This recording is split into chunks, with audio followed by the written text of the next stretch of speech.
Está começando o Futebol de Sutiã. E hoje, além dos comentários da rodada do Campeonato Brasileiro, a gente vai mostrar uma matéria bem legal com a Nina, que é bicampeã brasileira e vice-campeã mundial de Muay Thai. Ela está indo amanhã para disputar mais um Mundial. E ainda, depois de uma semana de chuvas, a gente foi até a Lagoa da Conceição para saber o que as pessoas praticam num belo dia de sol. Não saia daí!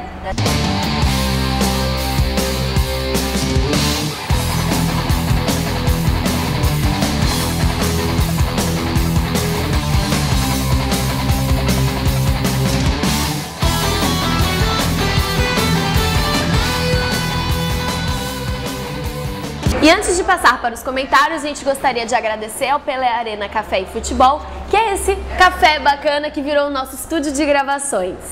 Então vamos partir para os comentários da rodada do Brasileiro e começar pela maior goleada da rodada, que foi do Curitiba, que recebeu o Botafogo e já goleou por 5-0.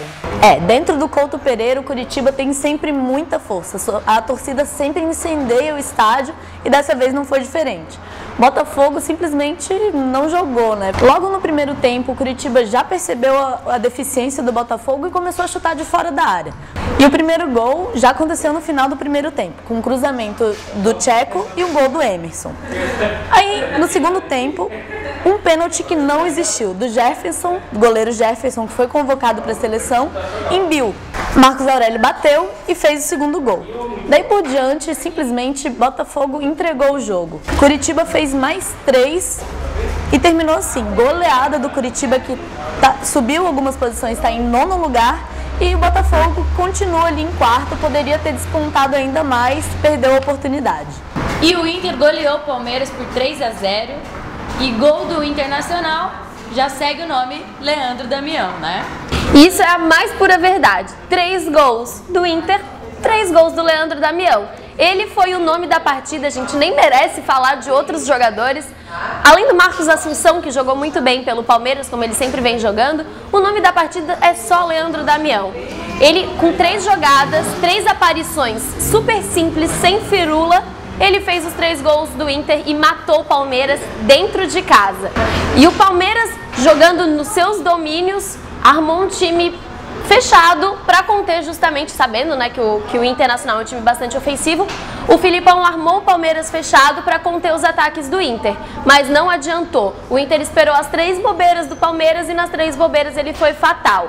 No intervalo, os times foram para os vestiários já com 1-0 para o Internacional. O Filipão deu um sacode assim no time, que o time voltou para cima. O Palmeiras já estava dominando o jogo no primeiro tempo, tinha muito mais toque de bola, com direito a tabelinha e tudo, mas não foi muito produtivo. A torcida do Palmeiras chegou a virar as costas para o time, revoltada, né, porque o Palmeiras já vem de grandes atuações, só que sempre perdendo no final. Não adianta, né? O que vale é a bola na rede. Os 3-0 foi para o time que jogou melhor, que foi o Palmeiras, foi um resultado bastante injusto.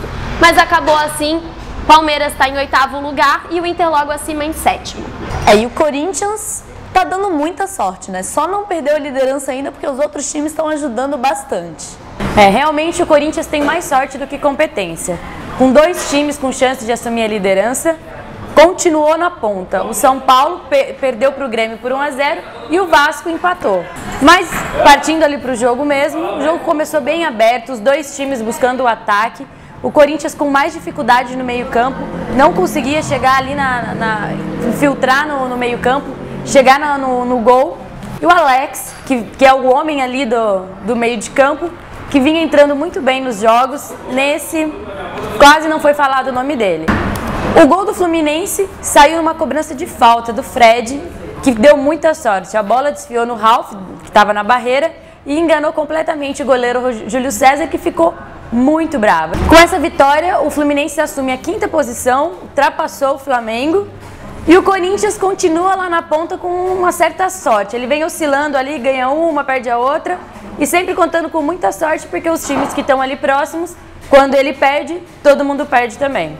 E o Flamengo, que teve a chance de espantar a zica de vez, não conseguiu, está a 8 rodadas sem vencer. Não dá pra entender o que tá acontecendo com o Flamengo. Depois de uma sequência invicta, até pouco tempo atrás no Campeonato Brasileiro, perdeu pro Atlético Goianiense e daí pra frente tá instável no campeonato. E o estranho do Flamengo é que ele tá perdendo para times que não estão tão bem no campeonato. Perdeu do Corinthians, tá certo, que tá lá na liderança, mas perdeu também pro Bahia, pro Avaí, pro Atlético Paranaense agora. Não dá para entender mesmo. E esse jogo contra o Atlético Paranaense foi um jogo que só o Flamengo jogou. Jogou bem, jogou atacando, jogou só na área só no campo do Atlético Paranaense. O Atlético Paranaense completamente retrancado, mas Guerron fez a diferença. O primeiro gol foi um passe do Guerron e Heracles fez o gol. E o segundo gol foi também do Guerron com um golaço, mas Ronaldinho Gaúcho tá treinando muito bem aquela jogada ali de gol olímpico, já fez um gol contra o Avaí, gol olímpico, e quase fez outro, mas também não deu. Depois de muito insistir, o gol do Flamengo veio com o Wellington que tocava na bola e era vaiado, fez um golaço aos 36 minutos do segundo tempo, para diminuir a diferença, mas não teve jeito. Flamengo, com esse resultado, caiu uma posição, está em sexto, e Atlético Paranaense conseguiu passar o Avaí ainda na zona de rebaixamento em 18º. E na dança ali da zona de rebaixamento, o Atlético Mineiro ganhou do Bahia, saiu do Z4 e empurrou o Bahia lá para a zona da degola. E no jogo entre Atlético Mineiro e Bahia, o primeiro tempo foi a cara do Joel Santana, truncado, esperando para jogar no contra-ataque. O problema é que os meio-campistas do Bahia, o Ricardinho e o Carlos Alberto, não conseguiam se comunicar com o ataque, o Reinaldo e o Júnior. E era meio óbvio que o jogo ia ser decidido na bola parada, e foi o que aconteceu.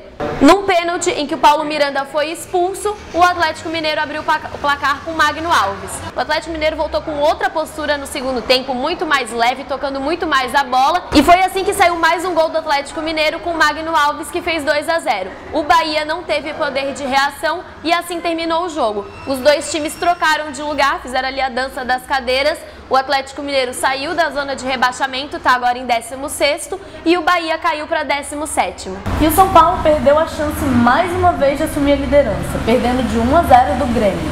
O Grêmio deu uma força para o Corinthians, vencendo o São Paulo em Porto Alegre.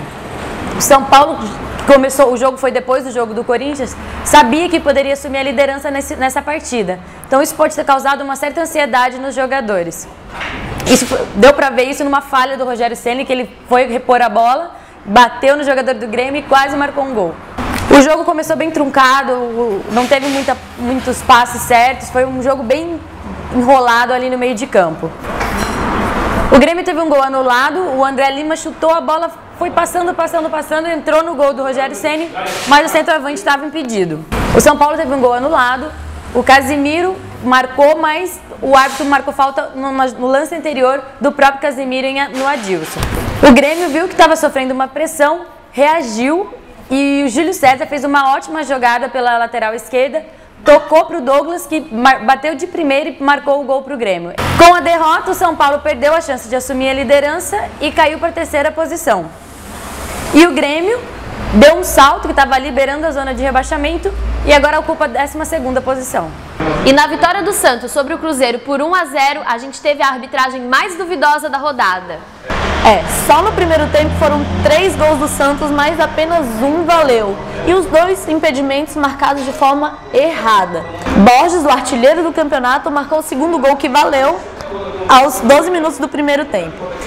Outro lance duvidoso foi o pênalti sobre o Cruzeiro. Montijo caiu na área ali quando o Anderson Carvalho encostou nele. Acho que não foi pênalti não, mas o Montijo mesmo bateu e errou para a sorte do Santos. Segundo tempo, só deu Neymar. O Neymar era o único do Santos que estava acordado, driblava todo mundo e acabou expulsando 2 jogadores do Cruzeiro. Depois que fez as suas firulas ali, eles apelaram e foram expulsos. Santos, com 6 jogos sem perder, está em 13º, uma arrancada ali no campeonato, e o Cruzeiro em 14º. E no jogo dos desesperados, o América Mineiro recebeu o Avaí e o empate em 2-2 foi ruim para os 2 times. O resultado pode até ter sido ruim para os dois, mas foi ainda pior para o América Mineiro, que saiu ganhando por 2-0 e sofreu o empate numa reação que só tem um nome essa reação, Toninho Cecílio. E ele comandou a reação do Avaí. Ele fez as 3 substituições que mudaram a postura do time. O Avaí parecia estar meio desgastado, talvez porque jogou num campo pesado no jogo anterior contra o Santos, por causa das chuvas aqui na ressacada. O Avaí parecia estar meio desgastado. Aí ele tirou Pedro Quem, colocou Batista, soltando um pouco o Lincoln lá na frente. Ele tirou o Rafael Coelho, que estava tendo várias chances de gol, mas é um jogador meio pesado também. Aí ele colocou o Estrada, que é um jogador volante, mas que tem qualidade de passe. E ele colocou o Cleverson, que foi o jogador que fez o empate. O Cleverson, que é muito veloz, entrou no lugar do Bruno, que é volante e também estava cansado. As modificações deram muita velocidade para o Avaí, que foi com todo o gás para cima do América Mineiro, fez 2 gols. E se o jogo tivesse mais tempos de acréscimo, era capaz ainda do Avaí virar. Mas o empate mesmo foi no fim das contas, pela circunstância, foi um bom resultado para o Avaí, que saiu perdendo, e foi um péssimo resultado para o América Mineiro, que continua na lanterna. E o Ceará recebeu o Atlético Goianiense em casa e empatou em 1-1. É o 4º jogo sem vitória do Ceará.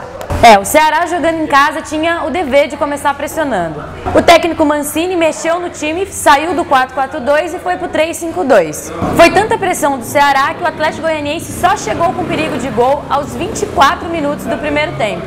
E o Ceará, de tanto pressionar, marcou um gol meio sem querer com o Egídio. No segundo tempo, o Atlético Goianiense voltou melhor, só que o goleiro Fernando Henrique do Ceará estava super inspirado, fechou o gol. E no finalzinho do jogo, aos 42 minutos, o Atlético Goianiense conseguiu furar a barreira do Ceará. O goleiro Fernando Henrique aceitou o gol de Felipe e a partida terminou empatada em 1-1. O Atlético Goianiense agora ocupa a 11ª posição e o Ceará a 15ª. Com o empate, o técnico Mancini pediu para sair e não aguentou a pressão. E o Vasco, que também tinha chances de assumir a liderança, vacilou e empatou com o Figueirense em 1-1. O Figueirense jogando em casa começou muito bem, mesmo sem o Maicon ali no meio do campo, que dá muita qualidade para o Figueirense, começou pressionando e marcou um gol aos 4 minutos com o Wellington Ney. Mas depois Vasco tem muita qualidade, né? Conseguiu equilibrar o jogo e terminou até melhor.